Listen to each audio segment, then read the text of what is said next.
आज हम देखेंगे इलेक्ट्रीशियन सेकंड ईयर, जो कि यहाँ पे पेपर आने वाले एग्जाम में होने वाला है, जो कि आपका जुलाई में स्टार्ट होने वाला है एग्जाम। तो यहाँ पे आपको पूरा पेपर आज चल रही है एनालिसिस करेंगे, और यहाँ पे कितने नंबर आप यहाँ पे पाते हैं हमें कमेंट बॉक्स में जरूर बताइएगा।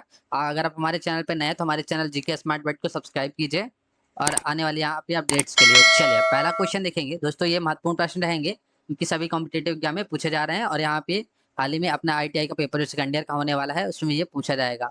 चलिए पहला प्रश्न हो जाएगा, ट्रेड थ्योरी का हो जाएगा। डीसी मोटर में आर्मेचर की घूर्णन की दिशा निर्धारित करने के किस नियम का उपयोग किया जाता है? दोस्तों डीसी मोटर घूमने के लिए यहाँ पे निर्धारित किया जाने वाला नियम हो जाएगा, अगर आपने पढ़ा होगा ध्यान से पढ़िएगा। यहाँ पे आपका सही जवाब हो जाएगा आपका फ्लेमिंग के बाएं हाथ का नियम, जो कि यहाँ पे इसका सही ऑप्शन हो जाएगा। चलिए अगला प्रश्न हो जाएगा, यहाँ पे अगला प्रश्न रहेगा, वाइंडिंग में प्रयुक्त इंसुलेटिंग सामग्री के इंसुलेशन गुण को बढ़ाने के लिए किसका उपयोग किया जाता है? दोस्तों इंसुलेशन गुण को बढ़ाने के लिए उपयोग किया जाने वाला हो जाएगा, जिसका सही जवाब हो जाएगा वार्निश। वार्निश देखिए, जो मोटर हम बाइंडिंग करते हैं, यहाँ पे कॉपर का देखिए ऐसे वायर रहता है, और यहाँ पे इसको हम ये धागे से बांधते हैं, इसमें हम वाइंडिंग कर देते हैं। वाइंडिंग के बाद यहाँ पे एक वार्निश कर रहता है, वार्निंग जो कि एक लिक्विड फॉर्म में रहता है, उसे हम वार्निश चढ़ा देते हैं, जिससे यहाँ पे इसकी क्षमता बढ़ जाती है और यहाँ पानी वगैरह नहीं जाता है। चलिए अगला देखते हैं, स्वचालित वोल्टेज स्टेबलाइजर में किस प्रकार के आउटपुट ट्रांसफार्मर का उपयोग किया जाता है? दोस्तों ट्रांसफार्मर का उपयोग किया जाता है, आपको भी पता होगा, स्टेबलाइजर जो कि पहले हम टीवी वगैरह में लगाते थे, अभी हाल ही में एसी वगैरह में भी लगता है। यहाँ पे स्टेबलाइजर का मेन काम रहता है बराबर लाइट देना, जो कि हमें 220 से 230 वोल्ट चाहिए रहता है। जहाँ पे भी लाइट कम ज़्यादा रहती है उसके लिए यहाँ पे जरूरत रहता है। इसमें सही जवाब हो जाएगा ऑटो ट्रांसफार्मर, जो कि ऑटोमेटिक आजकल स्टेबलाइजर भी आने लगे हैं, जो कि आपको ऑटोमेटिक यहाँ पे वोल्टेज बराबर कर लेते हैं। चलिए अगला प्रश्न हो जाएगा, जैसा कि सर्किट में दिखाया गया जनरेटर का नाम। दोस्तों देख सकते हैं, ये आपको एक डायग्राम में दिखाया गया था, ऐसे ही आपको सेम एग्जाम में ही पूछा जाएगा। देख सकते हैं ये कटआउट आपका एंडिंग पोजीशन हो जाएगा, यहाँ पे स्टार्टिंग पोजीशन हो जाएगा, ये राइट एंड लेफ्ट हो जाएगा। तो इसका ये हो जाएगा आपका, इसका सही जवाब हो जाएगा, ये ऑप्शन रहेंगे देख सकते हैं, तो ये हो जाएगा डीसी शंट जनरेटर, इसका आपका राइट आंसर ये हो जाएगा। चलिए अगला प्रश्न देखेंगे, चित्र में दर्शाई गई डीसी मोटर की गति नियंत्रण विधि क्या है? देख सकते हैं डीसी मोटर में गति नियंत्रण, देख सकते हैं यहाँ पे डीसी, यहाँ पे एल माइनस है, एल प्लस है, डीसी सप्लाई है, ये क्या है? तो इसका सही ये आपके ऑप्शन हो जाएंगे, देख सकते हैं आपके ऑप्शन, इसका सही जवाब हो जाएगा सी ऑप्शन, आर्मेचर डायवर्टर विधि, इसका सही जवाब हो जाएगा। चलिए अगला प्रश्न देखेंगे, ध्वनि रिकॉर्डिंग उपकरणों के लिए हिस्टेरिसिस मोटर उपयुक्त होता है। तो यहाँ पे ध्वनि रिकॉर्डिंग मतलब वॉइस रिकॉर्डिंग के लिए शांत प्रचलन, जो कि नॉइस कैंसिलेशन का आजकल देख सकते हैं आप काफी माइक में आने लगा है, जो कि नॉइस कैंसिलेशन रहता है, जिसमें बाहर की आवाज आपको नहीं मिलती है। चलिए अगला प्रश्न हो जाएगा, ये आपका अगला प्रश्न रहेगा,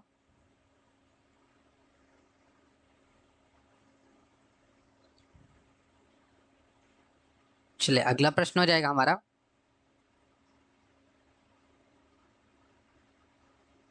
जनरेटर द्वारा कौन सी ऊर्जा को विद्युत ऊर्जा में परिवर्तित किया जाता है?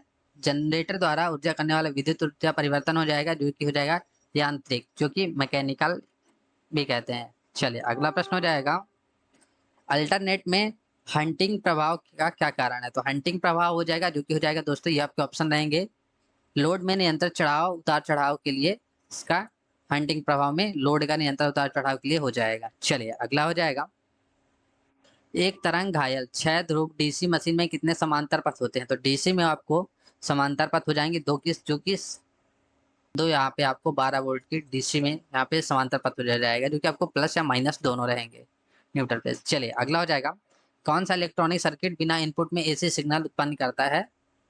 तो इलेक्ट्रॉनिक में बिना सर्किट के जो कि एसी इनपुट सिग्नल प्राप्त करता है, जो कि हो जाएगा दोलन सर्किट, अगर आपने पढ़ा होगा कि आपके सिलेबस में भी है, यहाँ पे दोलन सर्किट जो कि एसी सिग्नल उत्पन्न करता है। चलिए अगला प्रश्न हो जाएगा, छोटे टेबल फैन के लिए किस प्रकार की मोटर उपयोग किया जाता है? दोस्तों आपने देखा होगा यहाँ पे काफी सारे मोटर रहते हैं, जो कि फैन के लिए रहता है, यहाँ पे जो कि काफी पतला सा रहता है, यहाँ पे ऊपर रहता है, तो ये आपका डीसी मोटर हो जाता है। और यहाँ पे आपको सीलिंग फैन का रहता है यहाँ पे, तो यहाँ पे छोटे टेबल फैन के लिए जो कि आपको थोड़ा सा लॉन्ग पे रहता है ऐसे, और ये ऐसे बना रहता है, ये आपका फैन हो जाता है। तो इसमें उपयोग होने वाला शेडेड पोल मोटर जो कि हो जाता है। चलिए अगला हो जाएगा, दो अल्टरनेटरों के समांतर प्रचलन के डार्क लैंप विधि में जब तीनों लैंप डार्क हो जाते हैं तब क्या होता है, वोल्टेज और आवृत्ति बराबर हो जाती है। चलिए अगला प्रश्न हो जाएगा, औद्योगिक अनुप्रयोग में मोटरों के अनुक्रमिक नियंत्रण की आवश्यकता क्यों होती है? दोस्तों इसका सही जवाब हो जाएगा, मोटरों के अनुक्रमिक नियंत्रण की आवश्यकता पड़ती है। ऑपरेशन की सटीकता बढ़ाने के लिए इसका उपयोग में अनुक्रमित की आवश्यकता पड़ती है। चलिए अगला हो जाएगा, एसी 3 फेज इंडक्शन मोटर में स्लिप में प्रतिशत की गणना करने के लिए किस सूत्र का उपयोग किया जाता है? दोस्तों आपने सूत्र पढ़ा होगा, तो आपका ये राइट आंसर हो जाएगा, आपका बी ऑप्शन। इसको ध्यान से देखिएगा, एन एस देखिएगा सेम है, थोड़ा थोड़ा सा यहाँ पे एन अनुपात एस एन आर, यहाँ पे माइनस प्लस का यहाँ पे थोड़ा सा रहेगा और इंटू का यहाँ पे आर है, एस है, थोड़ा सा यहाँ पे चेंजेस रहेंगे, इसको ध्यान से सूत्र को पढ़िएगा। चलिए अगला प्रश्न हो जाएगा, थ्री कला प्रेरण मोटर के इंसुलेशन प्रतिरोध को मापने के लिए किस प्रकार का उपयोग किया जाता है? इस उपकरण का उपयोग किया जाता है, तो उपकरण हो जाएगा जो कि मेगर का उपकरण को यूज किया जाता है। चलिए अगला हो जाएगा, दिए गए चित्र के अनुसार जल विद्युत संयंत्र के उस भाग का नाम क्या है जिसे एक्स से चिन्हित किया गया है?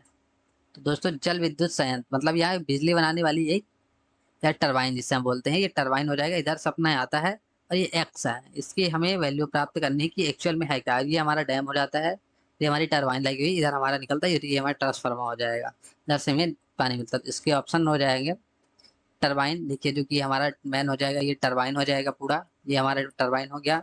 कंट्रोल गेट हो गया जो कि ये कंट्रोल करता ही कंट्रोल गेट हो जाएगा।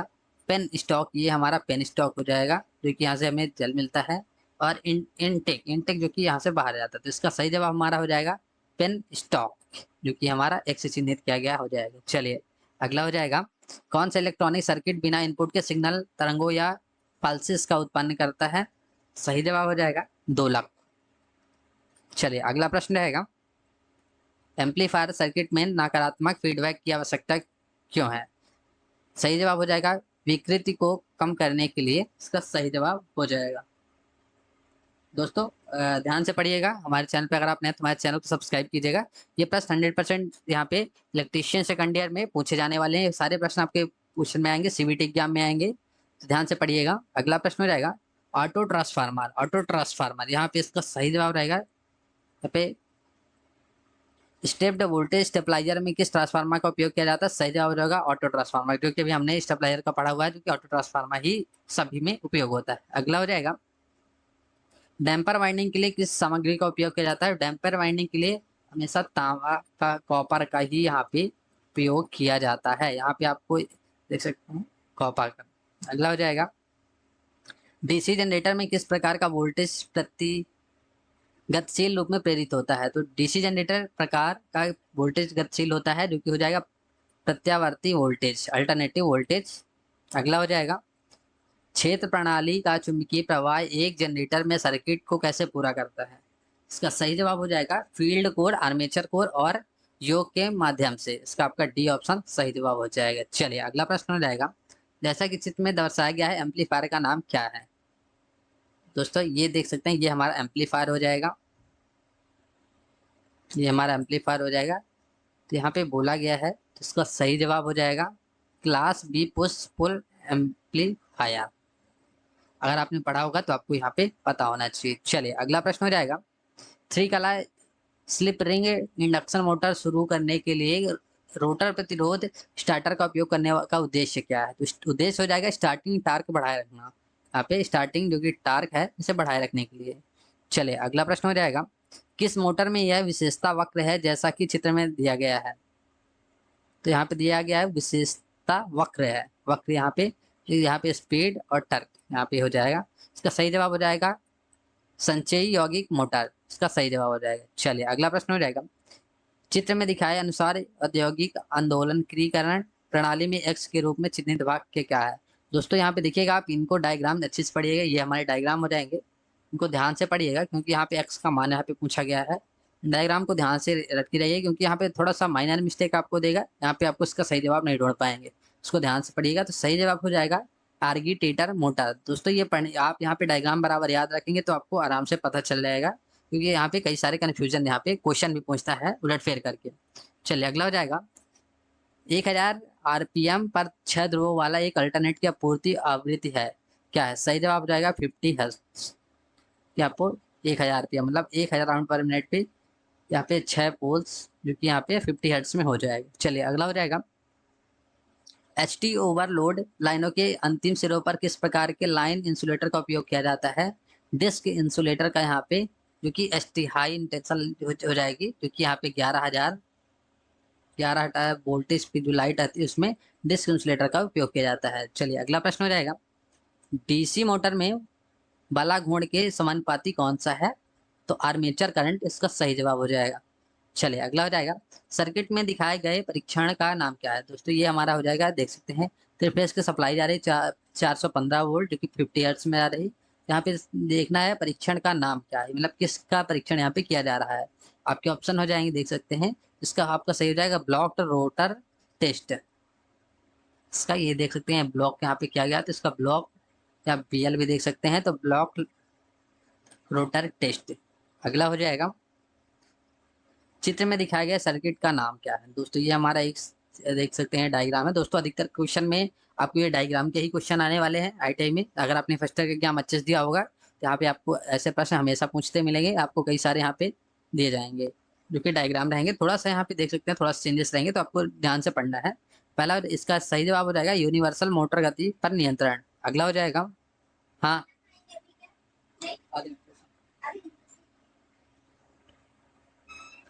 ऑटोमेटिक स्टार्ट डेल्टा स्टार्टर में टाइमर का क्या कार्य है?